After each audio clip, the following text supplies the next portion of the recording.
All right, before we get into the episode, we just got to clear up one thing. Oh, no. Housekeeping, dude? This is where the podcast lose people. No, dude. This is where the podcast stops confusing people. The show is officially called The Wits Show, with like a W-I-T-S instead of W.I.T.S. Finally, we're getting rid of the W.I.T.S. Dude, what? How are you so good at that? Easy, dude. Freaking practice. But now there's no dots, no periods, no punctuation gymnastics. This is going to be sweet. Yeah, dude, exactly. We removed the periods. Oh, yeah, dude, that makes sense. Punctuation is the real conspiracy here. Yeah, dude, you try telling someone to search W.I.T.S.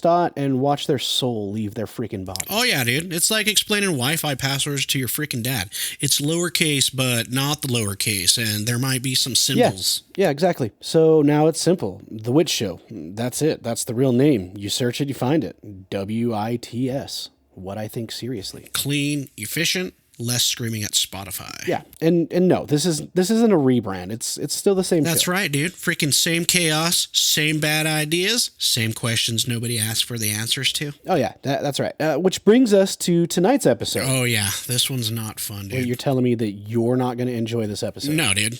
Not this one anyway, because it's freaking unsettling. All right, this is a maybe don't listen to it with the lights off kind of episode. Dude, you know that this is just stories, right? Yeah, dude. Stories that were meant to warn people, specifically adults. Okay. Okay, so that doesn't freak you out, dude? No, not really. I don't see how it would freak anybody out. Whatever you say, dude. If you hear whistling, just don't follow it, all right? It's a very bad idea following that sound. I'm actually really shocked right now that you're kind of freaking out about Dude, this. just tone it down a little bit, all right? You're kind of making a big deal out of it. Yeah, dude, this is kind of funny. Are you scared right now? Dude, I'm not freaking scared. You are totally freaked out right now. Dude, shut up right now. Get on with the episode. Oh, poor little guys. Dude, you think you're freaking funny? You're not freaking funny right now, all right? Move on to the episode. Oh, no. Does somebody need a hug? Georgie, get the hell away from me. Come here, little guy. Dude, get off me, dude. Come on, now. we freaking love you. No, real quick. dude, get off. Dude, come here. It's freaking Valentine's Day tomorrow. Get off here. It's Valentine's Day tomorrow. Me, dude. Just let me give you a freaking hug, dude. Freaking get Come away, here, dude. I don't know why you're so mad, dude. Because it's you're Valentine's weird, Day tomorrow. I don't Let me care. give you a big old fat hug, I don't buddy. want a freaking hug from you. Listen, I'm staying over Georgie, here. listen. Do the intro, and then I'm we'll not talk gonna, later. No, you want me to call Bigfoot? Well, maybe. Will Bigfoot make you happy, buddy? Bigfoot always makes me happy, dude. Bigfoot's my furry daddy. All right, come over here and sit down. Fine. And we'll do the intro together. All right, dude.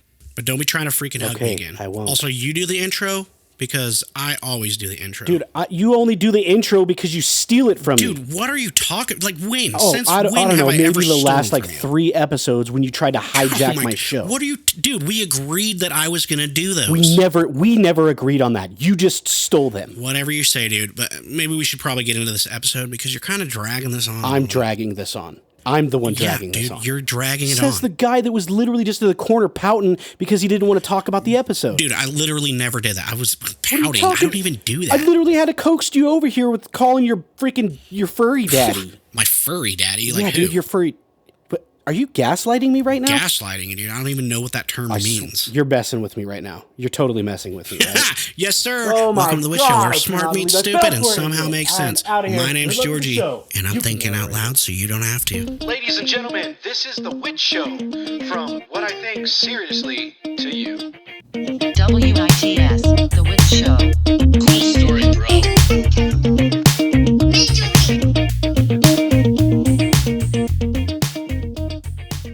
Wow, Conspiracy Georgie is a wild one. You guys are so welcome for that. That being said, happy Valentine's Day to everyone listening on release day. Honestly, there's no better way you can spend 20 to 30 minutes because I love you guys. Every single one of you. This show only exists because you show up. Even something as simple as jumping into the comments and saying anything at all means more to me than you probably realize. Like, for example, when my friend Ashley said her favorite episode was, well, all of them. It's the small things like that. Those moments stick with me. Also, Ashley, tell Andy I said hi. You guys are awesome. Thank you for always listening to my show. Seriously, though, thank you. I don't make any money doing this. Engagement is my paycheck. The comments, the messages, the shares, that's the win for me. That's what makes the late nights and all the editing worth it. So, if you're listening right now, go tell me. Drop a comment, tell me where you're listening from, tell me what you're doing while this is playing. Unless, of course, you're driving, but you guys do matter to me more than you think. And before we move on, I've got one more big shout out before we continue. The 16A car of Raptor Racing is out there doing work this season. Dakota RV, love you, buddy. Be safe out there this season and make sure you bring in that gold. My longtime friend Dakota is going to be driving the 16A car, and he'll be racing at the Idaho Falls Raceway, Atomic Motor Raceway, and Salmon Valley Raceway. So if you're here in Idaho listening to this, make sure you get out there and you cheer him on. He's going to be out there with a brand new car this 2026 season.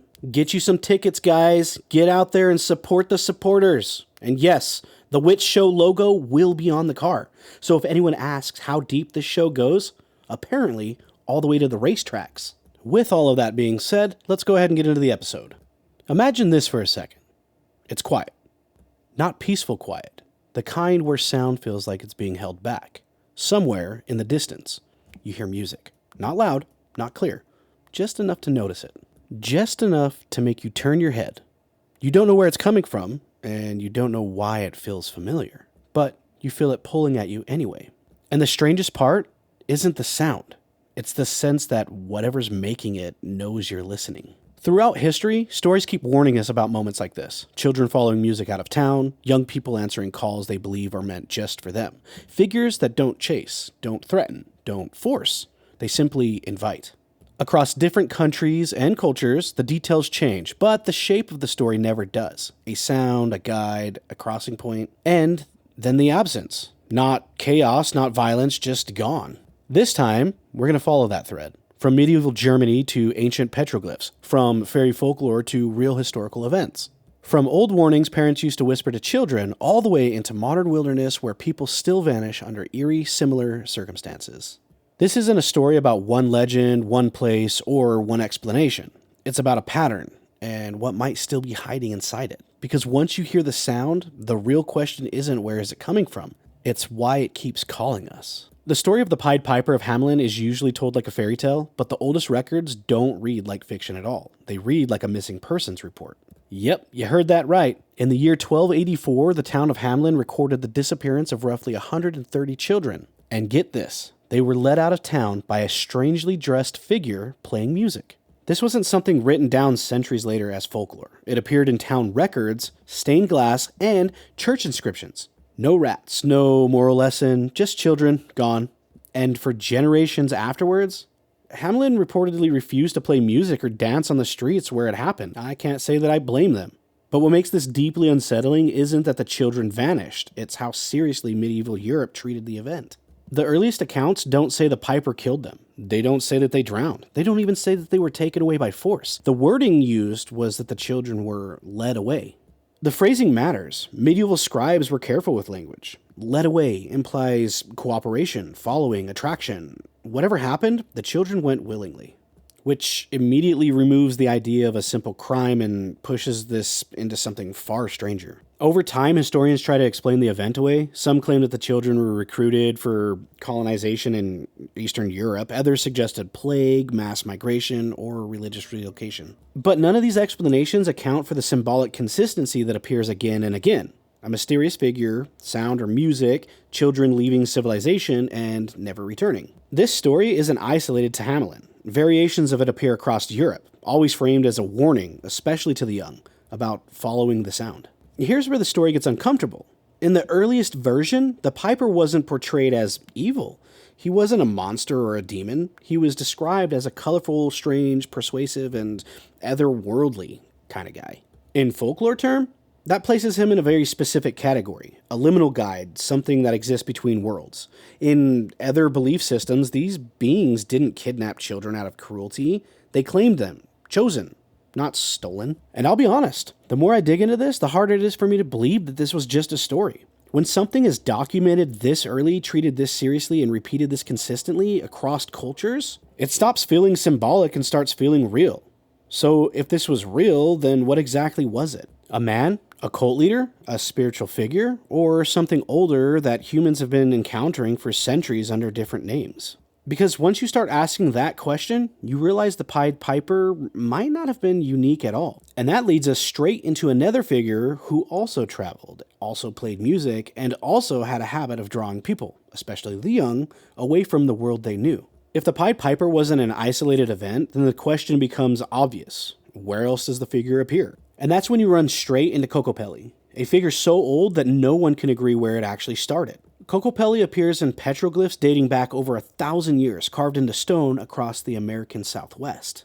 He's almost always shown the same way. Humpback, in motion, playing a flute. He's associated with fertility, migration, mischief, transformation, but also disappearance. Kokopelli wasn't a god that stayed put. He traveled, he moved between villages and followed trade routes, river corridors, and mountain passes. What immediately raised red flags is how similar Kokopelli's function is to the Pied Pipers, especially when you strip away the modern tourist version of him. In older interpretations, Kokopelli wasn't just bringing joy or crops. He was a catalyst. He arrived during times of change. He disrupted social order. He lured people away from routine life. And just like the piper, sound was central to his power. The flute wasn't decoration. In many indigenous traditions, sound is a tool that alters consciousness. It calls, invites, and opens thresholds.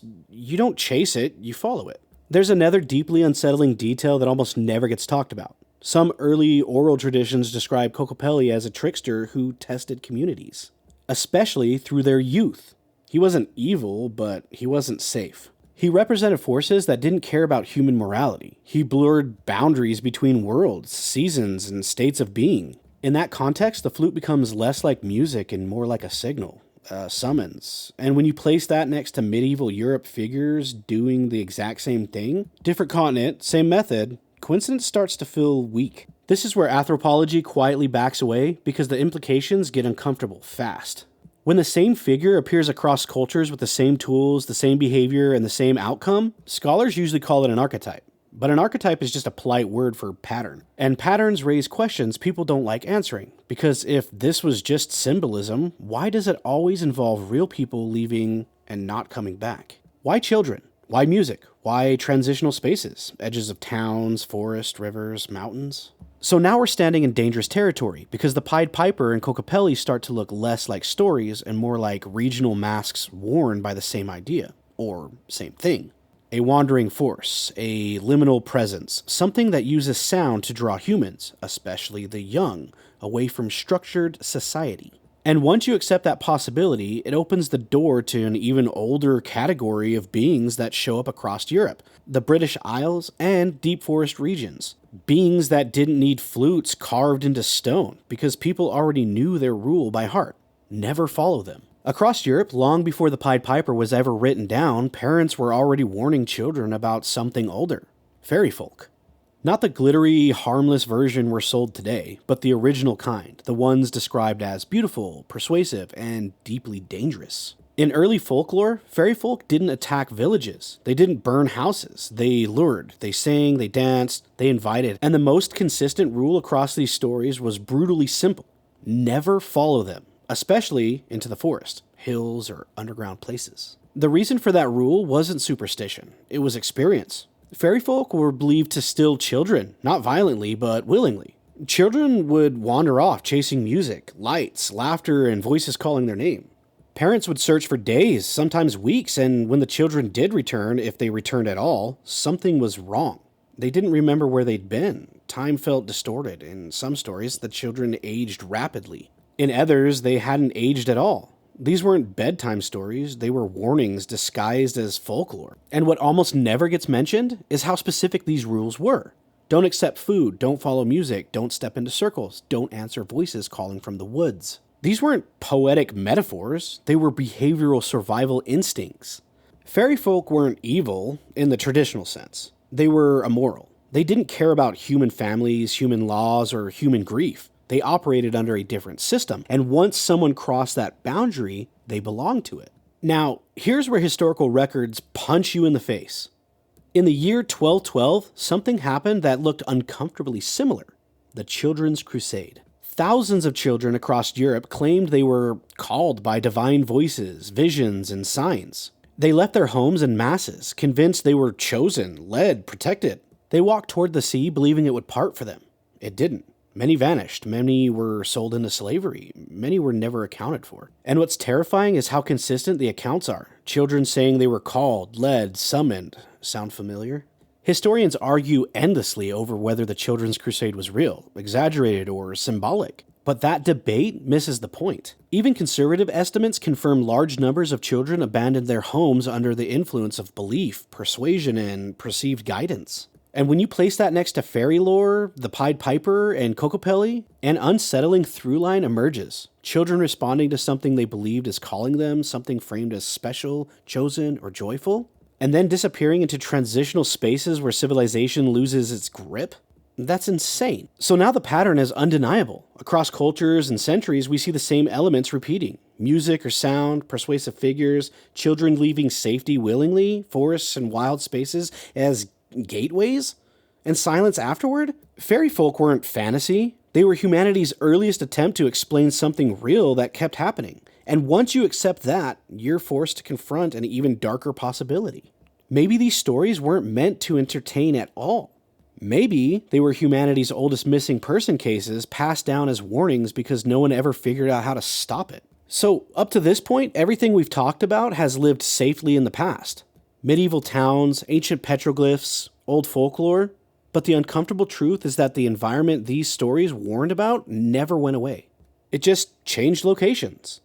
And one of the clearest modern examples of that environment exists here in Idaho. That's right. Inside of St. Joe's National Forest. Dense tree coverage, steep terrain, river corridors that swallow sound, long stretches with no cell service, minimal foot traffic. It's kind of the place where civilization ends quietly and wilderness takes over completely. St. Joe isn't just remote, it's isolating in a very specific way. Sound behaves strangely there. Locals and hikers talk about voices carrying too far, or not far enough. Whistles that don't echo correctly. Music that seems to come from anywhere and nowhere. These aren't dramatic campfire stories, they're repeated observations. The same kind of auditory anomalies show up in Europe's fairy folklore, in piper legends, and indigenous trickster stories. Places where sound don't behave normally were always considered dangerous because sound was believed to open pathways. And this is where modern disappearances quietly slide into the picture. Forests like St. Joe share disturbing similarities to places tied to missing person cases across North America. Thick vegetation, limited visibility, sudden weather changes, and terrain that pushes even experienced outdoorsmen. People vanish without signs of struggle, dogs lose scent abruptly, time estimates don't make sense. And just like old stories, many of these disappearances involve one key factor: people leaving the trail willingly, often after reporting hearing something that drew their attention. Indigenous tribes understood this landscape long before maps or ranger stations existed. Certain areas were avoided. Certain sounds were not answered. Children were warned explicitly not to wander or follow or respond to anything calling from the forest. These weren't abstract spiritual rules. They were survival knowledge passed down through generations. The forest wasn't evil, but it wasn't neutral either. It was a threshold, a place where rules changed and humans were no longer in control. So when you place St. Joe's National Forest into the same framework as the Pied Piper, Kokopelli, fairy folk, and the Children's Crusade, the connection stops being symbolic. It becomes environmental. The same type of places keep producing the same outcomes. Dense wilderness, transitional zones, sounds as lure, children and adults stepping away from safety without force. Whatever people use to call it, fairy, spirit, guide, trickster, the behavior hasn't changed. Only the names have. And once you see that, the final question becomes unavoidable. Are these places dangerous because of what they are, or because of what still moves through them? When you step back and look at everything side by side, the story stops being fragmented. The Pied Piper is medieval Germany, Kokopelli moving through the Americas, fairy folk across Europe. Thousands of children answering a call during the Children's Crusade, modern disappearances in deep forests. These aren't isolated myths. They're variations of the same event told through different cultural languages. Different names, same behavior, same outcome. Children leaving safety willingly, guided by sound, belief, or persuasion, and crossing into places where society can't follow. What's terrifying is how consistent the rules are. Music or sound initiates the encounter. The figure or presence never use force. The children believe they are chosen, protected, or special. The journey always leads away from structured life. Towns, homes, parents, and into liminal spaces like forests, mountains, or rivers, or coastlines. And once that boundary is crossed, return is rare, altered, or impossible. That's not storytelling flair. That's a pattern that has survived for centuries because it keeps repeating.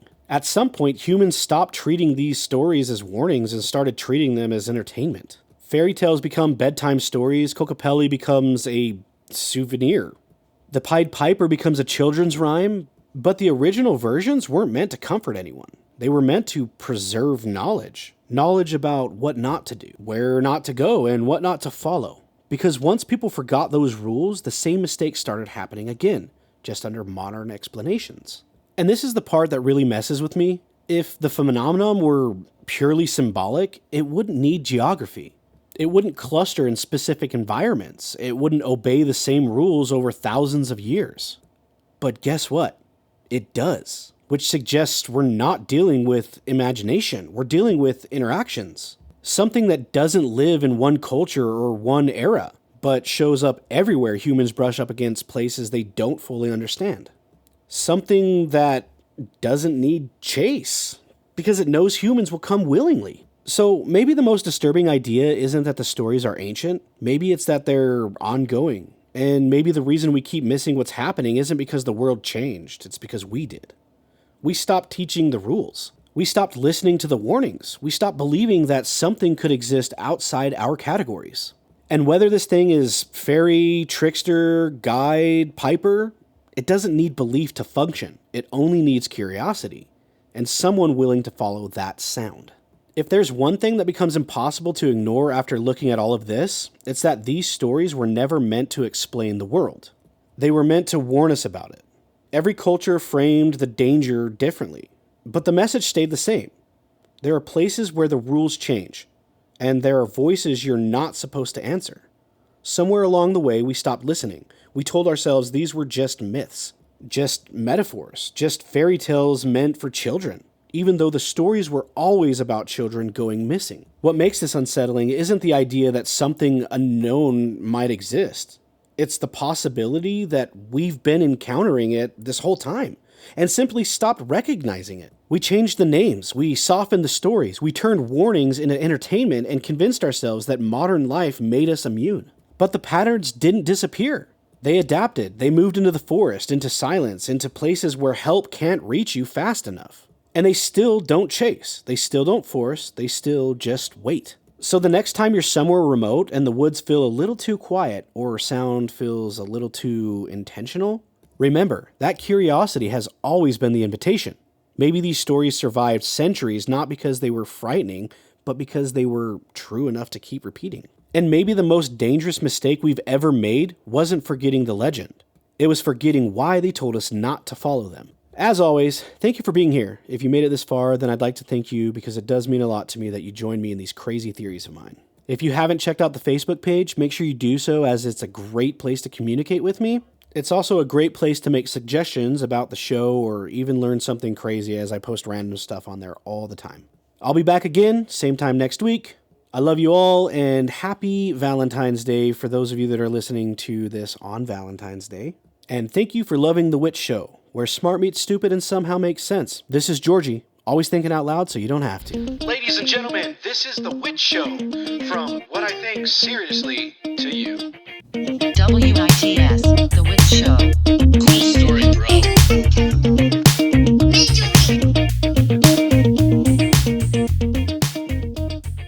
So, dude, are you good? Yeah, I'm fine. Yeah, that didn't sound like you were fine. I'm just saying, maybe people should stop listening to this episode right before bed. Oh, come on, dude. What, logic finally scared of the dark now? Okay, first off, I'm not logic, I'm rational, and nothing scared me. You literally just locked the door, dude. Yeah, that's called being responsible. You locked it twice, dude. Yeah, I wanted to be extra responsible. Interesting, because 10 minutes ago, you were all, there's a rational explanation for everything. Yeah, that's because there is. Yet here you are, sitting perfectly still like you're afraid the floor might hear you. I'm not afraid.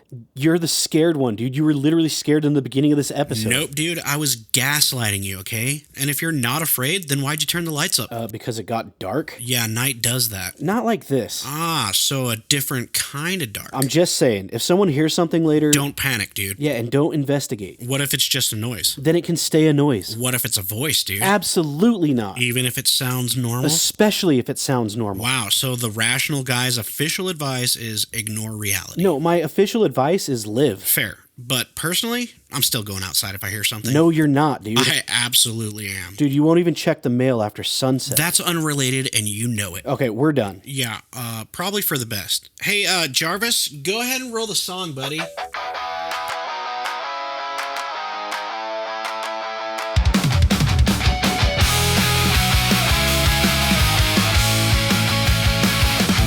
Small town streets, dead of night, windows shut, no street light.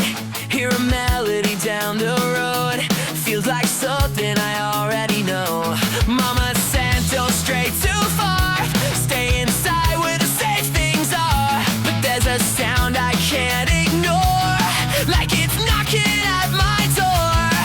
They say it's just a story, something parents used to say, but every warning feels too real when the music pulls me away. Don't follow the sound when the night comes around. It don't chase you down, it just waits. Don't answer the call when the lights start to fall. If you step past the line, you don't come back at all. Footsteps fading off the street, barefoot goats where the world's on me. Smiling faces, crooked grins, they don't force you, they just let you in. Fairy tales wrapped in lies, painted bright so you don't ask why. Every legend's got the same damn end, just a trail that bends and bends. Every culture, every time, different name, same design. Hear the song, lose the ground, watch the silence take you down. Don't follow the sound when the night comes around. It don't chase you down, it just waits. Don't answer the call when the lights start to fall. If you step past the line, you don't come back at all. If it was fake, why's it repeat? Why the woods still swallow feet? Why the quiet feels alive, like it's watching from inside? If it was myth, why does it